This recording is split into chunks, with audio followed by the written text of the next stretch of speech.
Welcome to the European Resilience Initiative Center video podcast. Today, our guest from Berlin is Nikolai Klimeniouk. He's a German journalist of Ukrainian-Jewish heritage. He was born in Ukrainian Crimea and he lives in Berlin since years. Hello, Nikolai, and thank you for having found time for this interview today. Thank you for having me, Sergey. Nikolai, we have now something what many call a rise of a new wave of anti-Semitism in the streets of the German cities, in particular in Berlin. And you are one of those who criticized the reaction of German state or of some German media on what is going on in Germany. Could you elaborate what is going on, and do we really face something dangerous now? Well, dangerous. I think it is dangerous, but it is nothing new. So anti-Semitism has been present for many years. It's now it's not getting stronger. It's getting more visible, and the anti-Semites of all sorts are getting encouraged by the events in Israel, in Gaza. They feel empowered. Let me use this word from a slightly different sphere, and yes, so we see more of anti-Semitism in Germany now, but it's always been there. We have seen within the last days, I will a bit elaborate on this for our audience, which is maybe not very familiar with what is going on every day in Germany. We have seen a chain of events like the pro-Palestinian, pro-Gaza demonstrations in Germany, which have been partly banned because of the intensity of anti-constitutional slogans. During these demonstrations, we have seen this week as the German police in Berlin removed the posters with the portraits of kidnapped Jewish civilians. And we have seen statements by German politicians like a former advisor of Chancellor Angela Merkel, Mr. Heusgen, who called Hamas terror attack a Hamas action and said that this action didn't happen in vacuum, what many in Germany believe to be some sort of whitewashing of making it not that terrible and trying to explain it. Is it something new, or is it just like all the bad developments just came out? Well, the thing is, anti-Semitism is not an ideology with a firm, structure and established narratives. The permanent thing about anti-Semitism is hatred against the Jews, and it's been there before the term was invented. It's an old phenomenon. It was religiously founded. It was then there was a race theory and a common perception that there are biological differences between human beings, and then that idea was embraced as the central anti-Semitic narrative, and now there are new ideas like post-colonial theory and critical theory and so on, and well, a lot of people are and they've been adopted by anti-Semitism or anti-Semitism adopted, and they adopted anti-Semitism. So it goes both ways, and many people were not able to recognize this because, well, like the generals usually fight wars of the past. Well, Germany and activists fight the anti-Semitism of the past too. So it appears in different shapes, and we were, as a society, and I've been criticizing this for years, and not only me, but many people did so.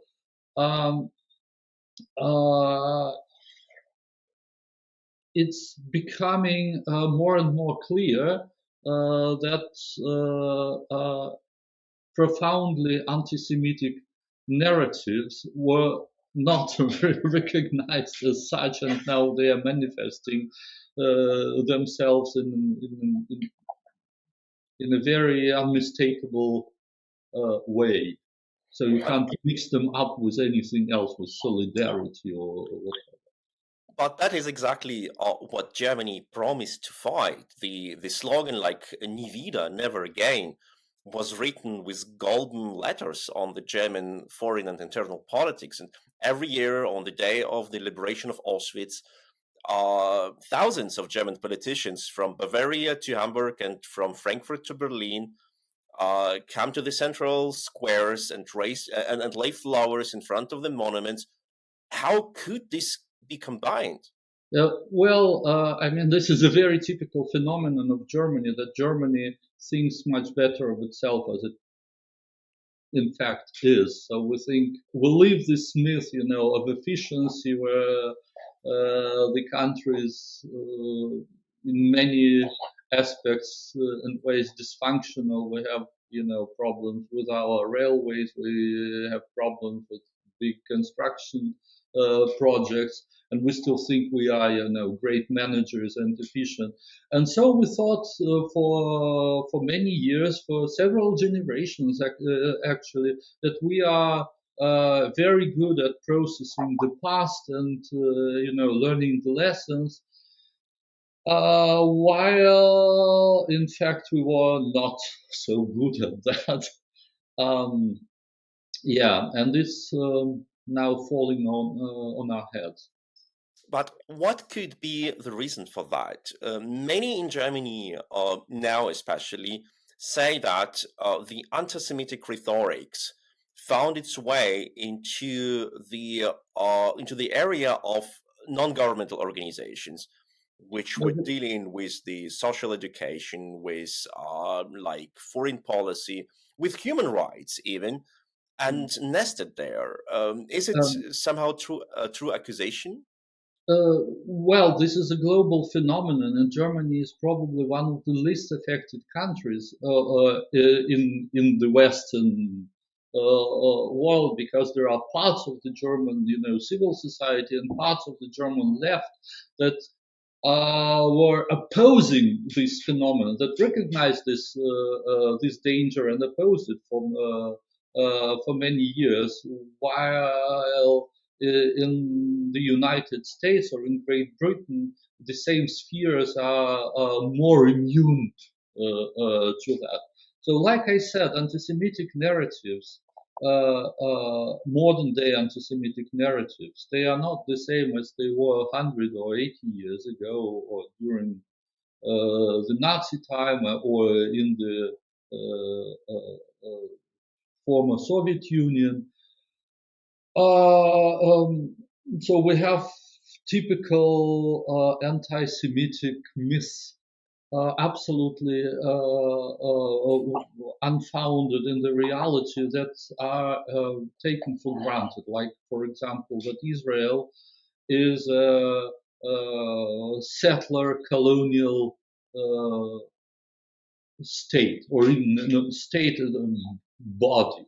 For the first time in history, with the foundation of the state of Israel, the Jewish people, well, for the first time, since the Jews were expelled from their original homeland, they could organize themselves. They could found a state, and they could make this state highly efficient in in the sphere of defense.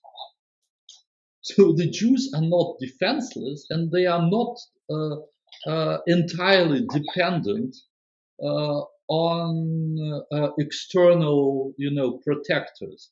But I think it's an important part of any Jewish experience, including the experience of people in Israel, that you can't entirely rely upon your allies. It's not unconditional. Today we are allies, tomorrow we are not, because something changes. They have different interests, and we can the only people who can defend us are ourselves. And this is a very untypical and unusual situation where the Jews are strong, and strong people can also cause harm. And then we have another typical anti-Semitic narrative, which is also a very nice example of the so-called aggressor-victim reversal. That Israel is charged with genocide, with genocidal intentions, and Palestinian terror is presented as a kind of understandable and justified overreaction. Isn't it like somehow an attempt, maybe subconscious, from the German or a part of the German audience to a bit reduce the responsibility for the Holocaust, saying, look, not only we are the genocide in like a nation which like organized genocide, the others did it as well, and now we prove our high moral ground with that, the fact that we accuse the others of the genocide. I remember as the belated German classic writer Günter Grass, who was in the German SS as he was a youngster, in his later age wrote a poem which was published in most German media accusing Israel of preparation of a nuclear attack on Iran, and he named this poem "What Should Be Said," as if it was like his some sort of moral courage to say the things which are forbidden in Germany to be said, which was wrong. Like Yeah, everyone. this is also a typical pattern of this victim and aggressor reversal. It's very comfortable to present oneself as a victim of of censorship, of bullying, of suppression of one's opinion. But this is nothing uniquely German. So Germany, as practically any other society, has certain tendencies, and one of those tendencies is to live in peace with one's own history and to glorify oneself, actually. And it was a very unusual situation that Germany kind of took pride in processing its own crimes and so on and so forth. And everybody thought, oh, we are, the champions of the world in this sphere. This is our unique, distinguishing feature. It makes us so good, so brilliant, and so on. Also, one of those German self-aggrandizements and myths. But this, well, no human. No condition of a human society is static. There is no, permanent status quo or permanent, democracy or permanent peace or whatever. You have to work in it, and this is what happens in many Western and democratic societies. That people take democracy for granted, they take human rights for granted, and specifically in Germany, they take this processing of history for granted. We've done our homework, so this is, And we are so amazing in the in the processing of our crimes. Our crimes were incredible level, like they were the biggest crimes in history, which is for the 20th century indeed true. But then we have the consequence that our moral processing of these crimes is also unique, which gives us an opportunity to teach the other nations, because now we are the world champions in naming crimes a crime. So now we can practically teach everyone. But I want to come now to the German Mhm. view on other countries, when and especially your Ukrainian expertise is extremely important here. We know that many accusations from Germany towards Ukraine were that Ukraine is a far-right country with a lot of right-wing extreme nationalists, and that's why Germany must teach Ukraine how to be a democratic country with human rights, without ethnic hatred, etc. But now we see that Ukraine is the country where no synagogue is being attacked, except of those synagogues which are located on Russia-occupied territory. But in Germany, synagogues must be protected day and night. Isn't it somehow problematic from the logic point of view? Mm. I don't know if we can apply logics to this. Well, um, the situation with Ukraine mirrors in many ways the situation with Israel. Israel is is in the center of global attention has been there for decades, and it's became kind of fetish of international everything, and a kind of credo for left wing political identities and so on and so on. And fourth, and Ukraine has been marginal, so nobody has ever been interested in Ukraine. Nobody, or not very many people, let's put it correctly, were interested in Ukraine, had correct, information and background and so on and so forth. So everything you named concerning Ukraine has been said with variations about Israel for a very long time. The big difference in the perception of Ukraine and Israel is that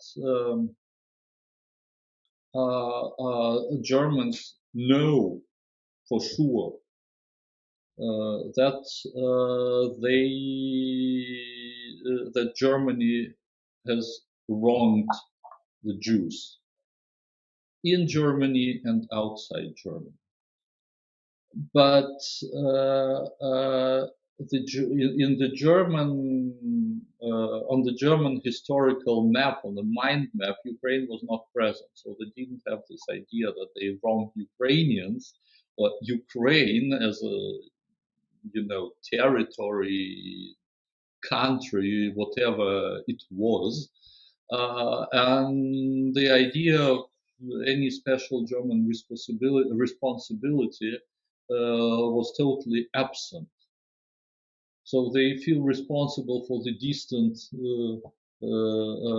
state of Israel because, well, we know the history, but they didn't feel responsible for Ukraine because they were, Germany was fighting with Russia, which is in certain terms most certainly true, in the sense that the Soviet Union was a continuation of the Russian Empire in ways, and Ukraine didn't have this type of historical and political subjectivity, but it was there.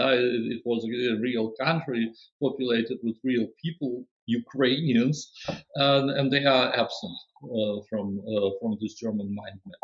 So this is the big difference. But there is also another important aspect which should be mentioned.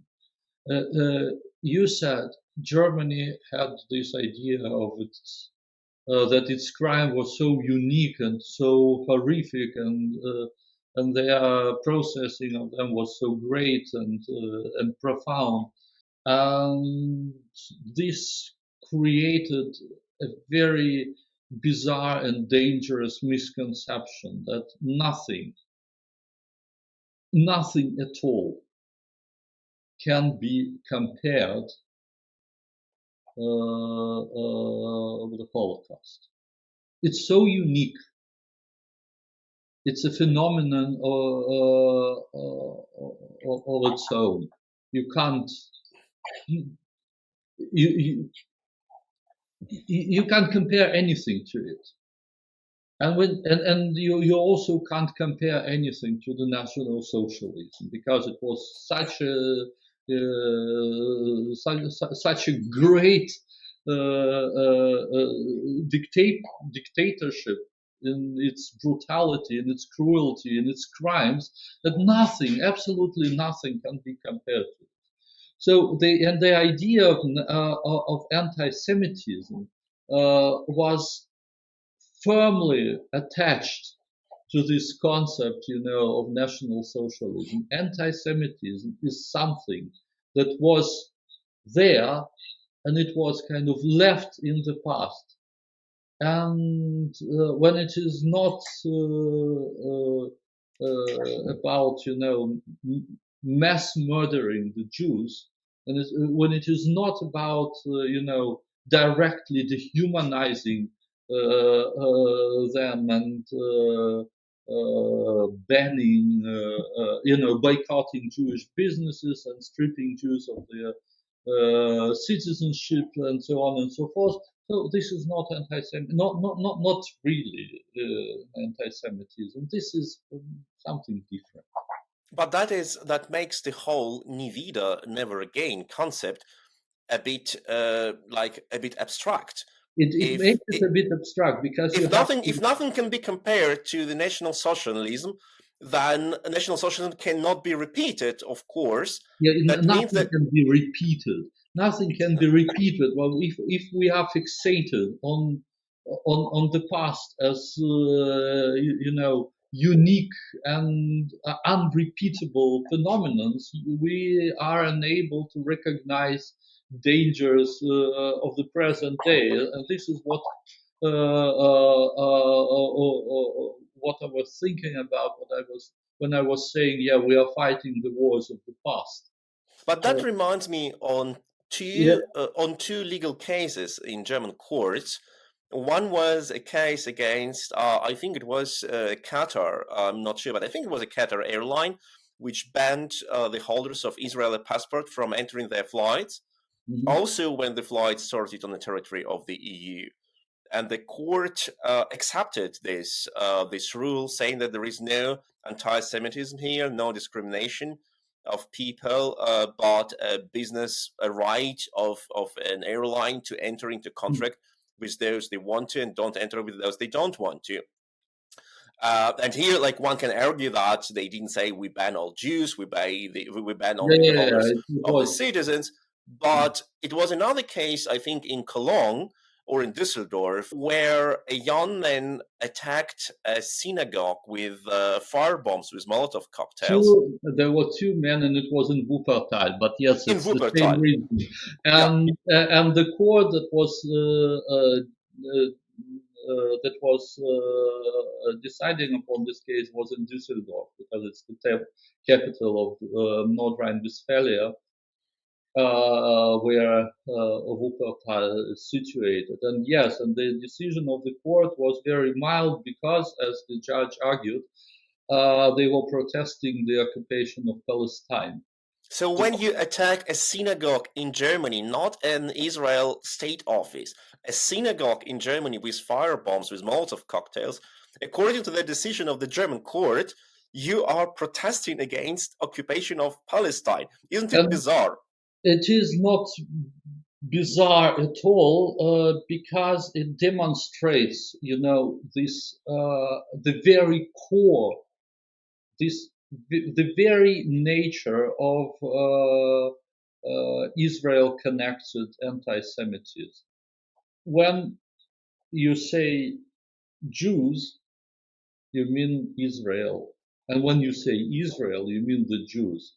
So you presume this, interconnection, this inseparability which in many senses really exists. We can't deny this.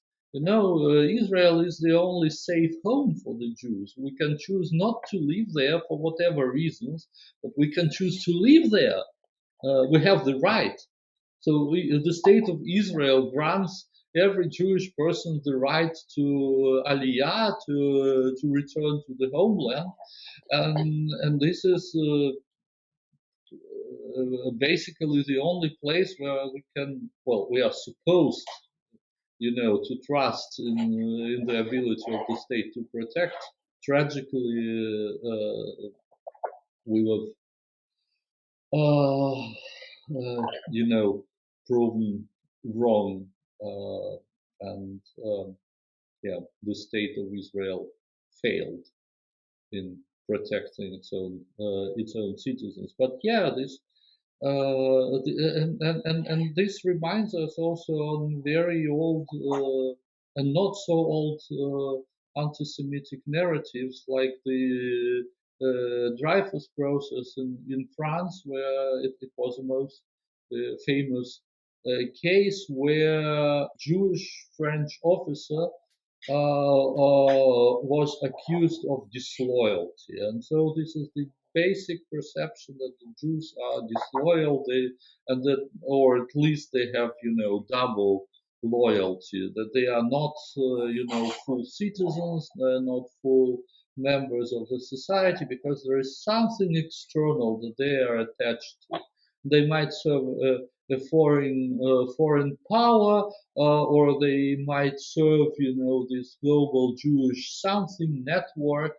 Um, they are not restricted to one land, because they are ex-territorial, and the same pattern was repeated in the Soviet Union, because it was the only kind of semi-formal component of the Soviet anti-Semitic state politics, that the Jews, potentially every Jew, could immigrate to Israel, and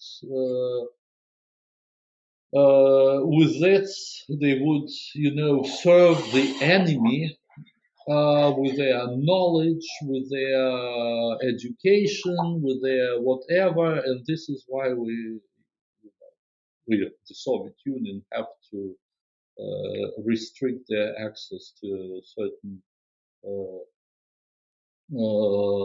fields of education and so on and so forth.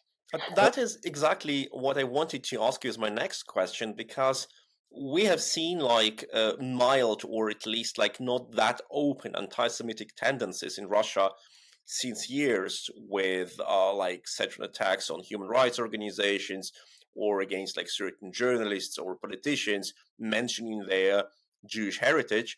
But since the last months or the last year, we see the level of anti-Semitic statements by the top politicians in Russia, like Foreign Minister Lavrov or the President Vladimir Putin, was enormous, and the statements were very open.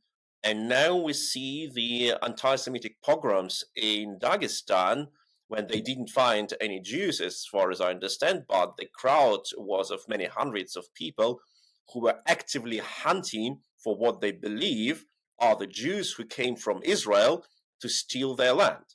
Yeah, well, in many ways,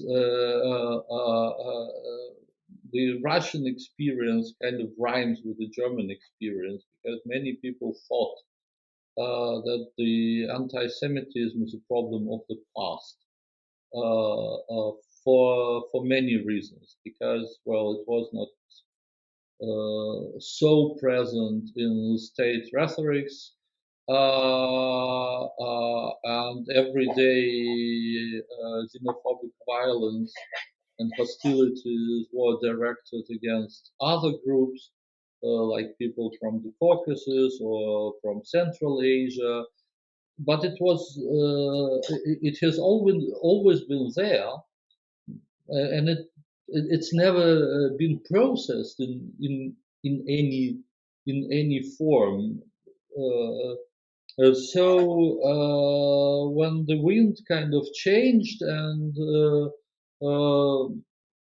the political elite or the ruling clique or whatever you call them have no longer felt the pressure to, follow the rules of the civilized world, whatever they think the civilized world is. They started to, act out and express their prejudices and anti-Semitic stereotypes that have always been there. And what happened in Dagestan, it's shocking and not surprising at the same time. It's shocking because, I have seen sort of anti-Semitic violence in the late 80s in Moscow. Those right-wing, extreme nationalistic commandos, disturbing gatherings and tearing down posters when the first elections, sort of democratic elections, took place in the Soviet Union. So people were anti-Semites were cruising the streets and stamping democratic or liberal candidates with the Star of David. Then we had this, and it was sort of scary, and it became more scary in the early 90s. But I was no longer there. Yes, but I didn't think I would ever experience in live stream, and this is what sort of almost happened in Dagestan. They didn't find any Jews, and this is probably the only reason why they didn't kill anybody. But it was severely hurt anybody. But this was the same pattern, and it was. And it is homegrown anti-Semitism. It was not a conspiracy. It was not an organized act, as many would like to believe, because in the Russian opposition, people very often mirror the narratives of the power. So the power thinks no protest is possible without it's been organized by the West, the CIA, the State Department, whoever. So people should get paid and manipulated into doing some stuff, and this is and the same concept is very present within among the opponents of the regime. So they think the regime is behind many bad things like the but sometimes people hate Jews because they just hate Jews. You don't need Putin for that. Is sympathetic. So the classical definition of pogrom is that it is facilitated by the state by acts of participation or non involvement. So when the state doesn't do anything, it's participation. It's already it's already active. So yes, you don't have to do much and subject people to some vicious and intensive anti-Semitic propaganda to make them hate the Jews. It's already there. You just have to give them the impulses. This is okay. What you have always thought it's right, and now you can act. It's dangerous for the Jews everywhere. It's certainly more dangerous for them in Russia than in any democratic country because we don't have the rule of law, we don't have protection of the state, we don't know what the state would or would not allow. So yes, if there is no security for anyone, there is also no security for the Jews, and yeah, this is it's only logical for anyone to tell the Jews to leave the country and go to Israel because it's anyway safer there, even given the current situation and the war and all the horrible things that are happening now. What can be done to improve the situation, not in Russia but in Europe? Because we know that many Jews start to feel really uncomfortable by the fact that the social groups which have been seen as more or less okay, or at least like not violence ready, suddenly start to support terrorist acts, kidnapping, murdering, and is there any safe state for the Jews except of Israel? Can I Europe be a safe place? I don't know. I really don't know. I hope so, but we have seen the situation where the German police was overwhelmed by petty crime on a mass level. We know that then there was those violent attack on the New Year's Eve. What was it? 2016 in In Cologne. Cologne. In Cologne, and the police was unable to do anything because, well, they were not prepared. They didn't have the manpower. They didn't even have enough buses and arrest cells to arrest the perpetrators, and it was only semi-violent episode, and I think they are banning the pro-Palestinian demonstrations because, well, in a better world, it would be absolutely okay to have a demonstration of solidarity with the people of Gaza and with the people of Palestine, given that that there are no anti-Semitic slogans and slogans demanding Israel to be annihilated. In reality, no one can enforce this. The police is not able to enforce the law. They can't control such a demonstration, and they can't prevent those episodes from happening. And this kind of gathering can easily, in theory, get out of hand. And I think in Berlin, where these demonstrations were banned, the police had a clear, or the Ministry of Interior in this case, our local Ministry of Interior of Berlin, had a clear understanding that so that this scenario is possible, and that we won't be able to control the situation. We won't be able to contain violence, and we won't be able to prevent openly anti-Semitic rallies. So if we try to engage, if we try to enter the demonstration, it can get violent and it can get completely out of hand. And if we do nothing, it may be just a demonstration, but of a very, very, very nasty sort. And it would be a demonstration of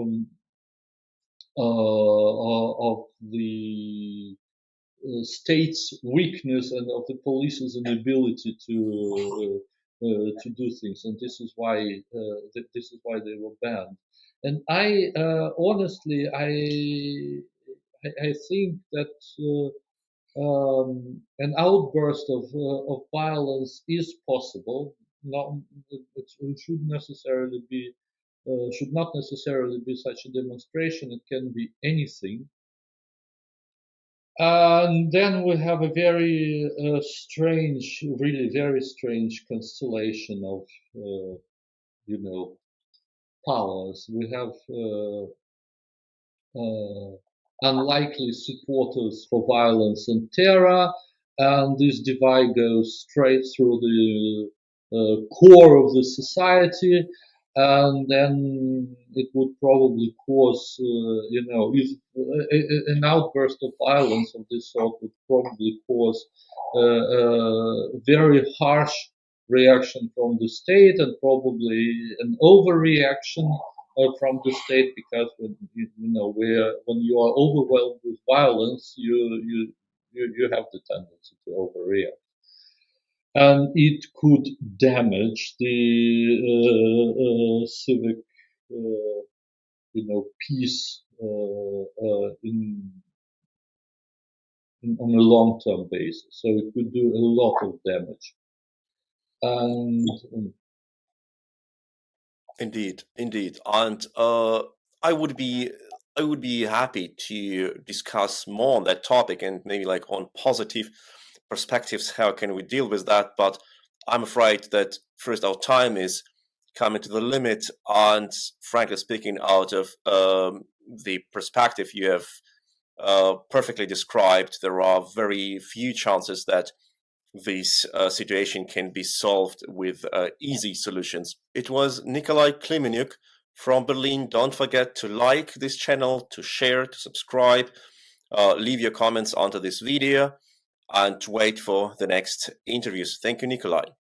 thank you, Sergey, and thank you everyone for watching.